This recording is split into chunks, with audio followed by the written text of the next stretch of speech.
మీరెప్పుడైనా పాయసాన్ని ఇలా ట్రై చేశారా? తప్పకుండా ట్రై చేయండి. డెఫినెట్‌గా చెప్తున్నాను. సూపర్‌గా ఉంటుంది. ఇలా చేసి పెట్టడం వల్ల పిల్లలకి చాలా హెల్తీ గూడా అండ్ చాలా ఇష్టంగా తింటారండి. స్వీట్ కార్న్ పాయసం అండి. స్వీట్ కార్న్‌తో ఎలా పాయసం చేయాలో ఇప్పుడు చూసేద్దాం. మీరు ఈ రెసిపీని స్వీట్ కార్న్‌తో అయినా చేసుకోవచ్చు. పాప్‌కార్న్‌తో అయినా గూడా చేయొచ్చు. టేస్ట్ మాత్రం నెక్స్ట్ లెవెల్ ఉంటుంది. తప్పకుండా ట్రై చేయండి. ఇందుకోసం నేనైతే ఇక్కడ ఒక స్వీట్ కార్న్ మొత్తం తీసుకున్నాను. ఇలా గింజల్ని ఒలిచి పక్కన పెట్టేసుకొని, ఈ గింజల్ని కొద్దిగా అంతా పక్కన పెట్టేసుకొని, ఇంకా మిగిలినవన్నీ వీడియోలో చూపిస్తున్నట్టుగా గ్రైండ్ చేసుకోవాలండి. మెత్తగా మిక్సీ పట్టేసుకోండి. మెత్తటి పేస్ట్ లాగా చేసుకోవాలి. ఇప్పుడు స్టవ్ మీద గిన్నె పెట్టుకొని అందులో కొద్దిగా నెయ్యి యాడ్ చేసుకొని, అందులో మీకు అవైలబుల్‌గా ఉన్న ఏ డ్రై ఫ్రూట్స్ అన్నా వేసుకోవచ్చు. వేసేసుకొని లైట్‌గా వేయించి పక్కన తీసి పెట్టుకోండి. అలాగే ఇందులోనే పచ్చి కొబ్బరి తురుమండి. ఇది కూడా లైట్‌గా వేయించి పక్కన తీసి పెట్టుకోండి.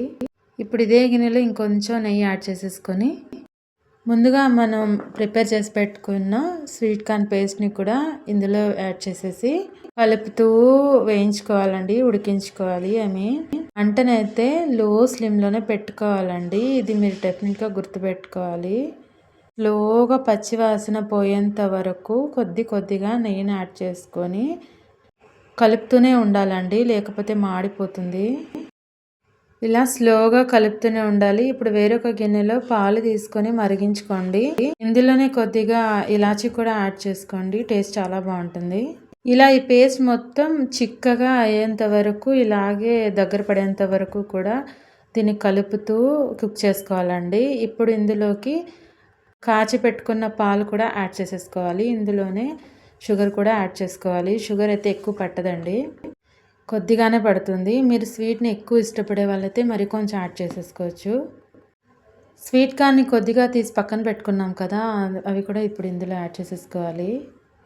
అలాగే ముందుగా ప్రిపేర్ చేసి పెట్టుకున్నటువంటి పచ్చి కొబ్బరి తురుము కూడా యాడ్ చేసుకోవాలి. మంటని స్లిమ్లో పెట్టుకొని కలుపుతూను కుక్ చేసుకోవాలండి. ఇది ఇంకాస్త చిక్కపడాలి. బాగా దగ్గరకు వచ్చిన తర్వాత ఇందులో ముందుగా ప్రిపేర్ చేసి పెట్టుకున్నటువంటి డ్రై ఫ్రూట్స్ అన్నీ యాడ్ చేసేసుకోవాలి. ఇది వేడిగా ఉన్నప్పుడు కంటే కూడా చల్లగా ఉన్నప్పుడు తీసుకుంటే ఇంకా చాలా బాగుంటుంది. తప్పకుండా ట్రై చేయండి. చాలా బాగుంటుందండి. మీరు ఇంకొంచెం హెల్తీగా చేసుకోవాలి అనుకుంటే షుగర్ ప్లేస్లో మీరు బెల్లం కూడా యూస్ చేసుకోవచ్చు. నా వీడియోస్ కనుక మీకు నచ్చినట్లయితే ప్లీజ్ లైక్ చేయండి, షేర్ చేయండి, అలాగే సబ్స్క్రైబ్ చేయండి. థ్యాంక్స్ ఫర్ వాచింగ్ అండి. కీప్ సపోర్ట్ అండి, ప్లీజ్ అండి. నా వీడియోస్లో ఏంటంటే హెల్దీ అండ్ క్విక్గా చేసుకునే రెసిపీసే ఉంటాయండి. బాయ్ గాయ్స్, నెక్స్ట్ వీడియోలో కలుద్దాం.